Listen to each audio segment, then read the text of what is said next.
Assalamualaikum warahmatullahi wabarakatuh. What is up guys? I hope you just having a good life out there. Semoga kalian sehat-sehat semuanya ya, kabar baik di luar sana. So, apakah kalian sedang stres mencari judul skripsi? Apakah teman-teman sedang mencari ide skripsi? Ataukah sedang berjuang ya mencari apa yang harus diteliti dalam skripsinya? Nah, video ini kali ini kita akan bahas 4 tips mudah untuk mencari ide skripsi kalian ya. Oke, simak ya. Check it out. Cara yang pertama adalah silakan baca abstrak-abstrak skripsi terdahulu di jurusan Anda. Nah, caranya gimana? Ada banyak cara dong. Teman-teman bisa ke perpustakaan jurusan ataupun universitas. Silakan download atau pinjam print out atau hardcover versionnya yang kemudian teman-teman bisa langsung buka di bagian awal tuh setelah judul. Biasanya ada cover terus ada namanya abstrak. Abstrak itu apa? Abstrak itu adalah rangkuman singkat ya dari sebuah penelitian. Nah, kenapa harus abstrak? Karena abstrak ini memudahkan teman-teman untuk melihat utuh gitu ya, secara umum tetapi singkat apa aja sih yang ada di dalam sebuah penelitian atau skripsi. Nah, dari sana nanti kita bisa langsung menggali idenya secara instan. Contoh ya, kita ambil satu, teman-teman ambil satu abstrak yang tentu di jurusan masing-masing ya, di matematika, biologi, komunikasi, fakultas hukum dan seterusnya tentu berbeda-beda, tetapi silakan ambil abstraknya. Coba perhatikan, abstrak adalah rangkuman hasil penelitian yang biasanya kurang lebih idealnya terdiri dari 150 kata, kurang lebih begitu ya.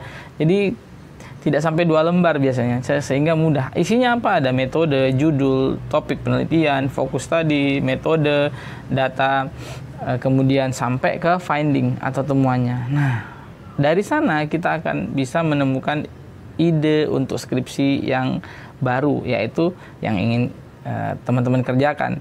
Contohnya bagaimana? Nah, kita lihat judulnya ya. Judul itu biasa terdiri dari ada objeknya ya, tempatnya ya. Nah, dari sana kita bisa langsung lihat, oke, saya mau ganti tempatnya nih. Saya mau sama seperti ini tapi saya ganti. Bolehkah seperti itu? Boleh saja. Lalu kita lihat lagi, subjeknya apa ya? Partisipannya siapa ya?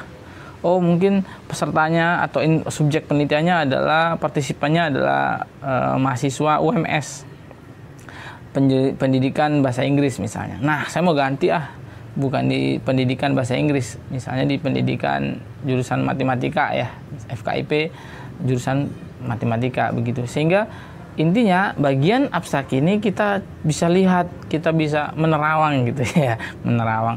Kita bisa lihat kira-kira saya mau ganti yang mana ya. Ada istilahnya ATM, ambil tiru modifikasi. Nah, kita lihat ujung kepala sampai ekor skripsi itu dalam versi pendek yang disebut abstrak. Maka kita lihat, oh kita mungkin ganti tempat nih, sama nih skripsinya mirip. Saya pengen kayak gini tapi saya tempatnya yang lain. Saya pengen meneliti ini tapi fokusnya bukan pada siswanya, saya pengen fokusnya pada gurunya misalnya. Tidak, saya tidak fokus. Kalau penelitian ini saya baca di abstraknya mungkin fokusnya pada guru ya, dan peserta didik misalnya. Lalu kalian mungkin mempunyai persepsi lain, saya perencana coba orang tuanya deh gitu ya, dan seterusnya sampai pada data collection dan seterusnya. Sehingga dari sini teman-teman pusingnya itu di manage gitu ya. Kita sudah punya gambaran. Oke. Nah, hingga kerangkanya walaupun sangat pendek kita bisa punya bayangan gitu. Nah, itu sebabnya ini menjadi tips pertama. Silakan buka abstraknya ya. Dan familiarlah, silakan berkenalan dengan model-model penelitian di jurusan Anda.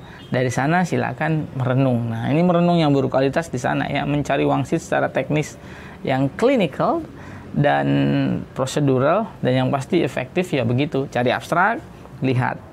Oke, caranya banyak ya cari abstrak, tidak hanya ke jurusan, apalagi sekarang semuanya online, silakan bisa browsing ya. Cara yang kedua adalah silakan pinjam full print out skripsi di jurusan masing-masing ya. Nah, kenapa? Nah, itu kan kita bisa lihat contoh yang sudah jadi ya dengan topik dan di jurusan masing-masing. Silakan langsung coba ke chapter terakhir. Di chapter terakhir atau di bagian paling akhir dari sebuah skripsi itu selalu ada yang namanya rekomendasi skripsi ya, rekomendasi penelitian. Isinya apa? Di sana adalah rekomendasi dari peneliti yang menyelesaikan skripsinya kepada peneliti yang akan datang. Nah, dari sana kita bisa ngambil ide-ide, saran-saran dari peneliti itu yang kemudian kita bisa tindak lanjuti. Misalnya mungkin perbedaan lokus tempatnya gitu ya. Ini bisa dilakukan di tempat atau lokus yang lain, atau kita bisa juga lakukan dengan jumlah populasi atau jumlah partisipan yang lebih banyak gitu ya, atau dengan metode yang berbeda dan seterusnya. Nah, silakan fokus pada recommendation di chapter akhir ya biasanya, atau rekomendasi skripsi. Nah, dari sana teman-teman bisa menggali ide, topik, dan jadi judul skripsi masing-masing ya. Cara yang ketiga adalah silakan baca jurnal-jurnal dengan rentang waktu 5 tahun terakhir lah ya, jangan terlalu jauh. 5 tahun terakhir ya, tentang topik-topik di jurusan Anda atau yang ingin Anda tertarik teliti gitu. Nah, apa maksudnya? Silakan kemudian setelah jurnal-jurnal tersebut teman-teman download, lihat, fokus di akhir lagi. Ada salah satu bagian jurnal biasanya namanya adalah limitation of study, batasan penelitian. Isinya apa? Isinya adalah hal-hal yang belum mampu atau seharusnya bisa dilakukan lebih, atau yang belum dieksplor secara komprehensif atau maksimal oleh peneliti tersebut. Artinya ada peluang kita bisa melanjutkan untuk meneruskan di penelitian yang baru. Nah, itulah sebabnya silakan download jurnal-jurnal dengan topik-topik di jurusan Anda masing-masing dengan rentang waktu 5 tahun terakhir ya. Artinya kan masih update gitu. Lalu teman-teman fokus pada limitation of study-nya. Di sana teman-teman bisa menggali ide, inspirasi, dan jadiin judul nanti akhirnya untuk skripsinya gitu ya. Nah, cara yang keempat, cara yang cukup ampuh tetapi ada syaratnya ya. Cara yang keempat ini adalah silakan temui dosen terdekat gitu ya. Kalau nggak punya dosen yang terdekat ya terjauh. Maksudnya apa? Teman-teman bisa langsung diskusi ya, rekan-rekan mahasiswa bisa langsung bertukar pikiran, refleksi dengan Bapak Ibu dosen yang ada di jurusan masing-masing. Tentunya sebelum pertemuan terjadi, teman-teman sudah harus prepare dong. Maka ada syaratnya ya. Prepare itu apa? Ketertarikan teman-teman pada satu bidang tertentu, pada ranah ilmu tertentu harus sudah clear di awal, sehingga nanti kan tinggal dipilih dosen-dosen yang kepakarannya dengan topik tertentu itu sudah dipetakan oleh teman-teman, jadi tidak salah gitu loh. Nanti kalau karena satu dosen akan memberikan rekomendasi satu titik konsentrasi ya, tentu kepakarannya beliau. Nah, kalau itu cocok dengan Anda bagus ya, tapi kalau dari awal memang sudah berseberangan, artinya Anda tidak tertarik di bidang itu, maka kemudian ya kurang pas. Jadi pertama, ini mudah sekali kalau Anda punya good relationship, good rapport dengan dosen masing-masing jurusan, dengan kepakaran yang kemudian topiknya Anda ingin gali jadi inskripsi. Nah, ini salah satu cara yang baik ya. Silakan komunikasi langsung dan nanti bisa berbuah ide, rekomendasi, bahkan judul sekaligus pembimbingnya ya.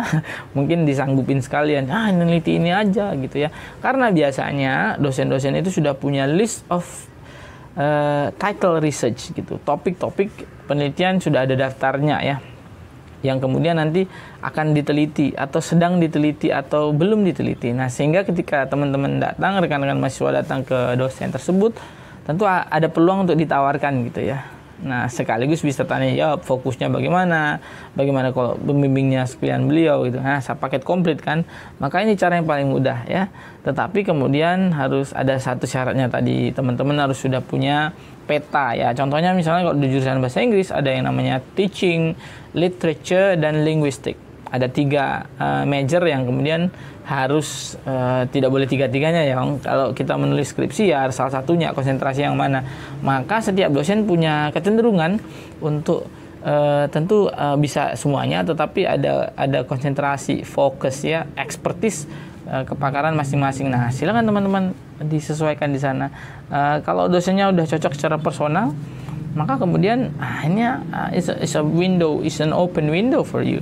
Itu adalah pintu yang terbuka, sehingga kemudian bisa secara informal dibicarakan dulu dan sekaligus formal kalau memang beliau cocok dengan topiknya. Kalau saya sih begitu biasanya jurusannya. Kalau ada yang mahasiswa yang datang ke saya ngobrolin skripsi, saya akan kasih judul nih. Kalau mau saya bimbing, ini nih listnya ya. Oke, kecuali Anda punya konsentrasi atau fokus di luar yang saya tawarkan gitu ya. Oke? Right, that's a wrap. That's it for today. Semoga teman-teman bisa segera ya mempraktekkan saran-saran dan tips yang kita udah bahas hari ini. Saya doain yang masih berjuang, yang masih cari ide skripsi, segera move on, segera dapat pembimbing dan segera lulus ya. Oke, tiada skripsi tanpa perjuangan ya. All the best. Jangan lupa subscribe, share, dan like ya, biar saya buat video lagi tentang skripsi ya. Oke, assalamualaikum warahmatullahi wabarakatuh. Bye bye.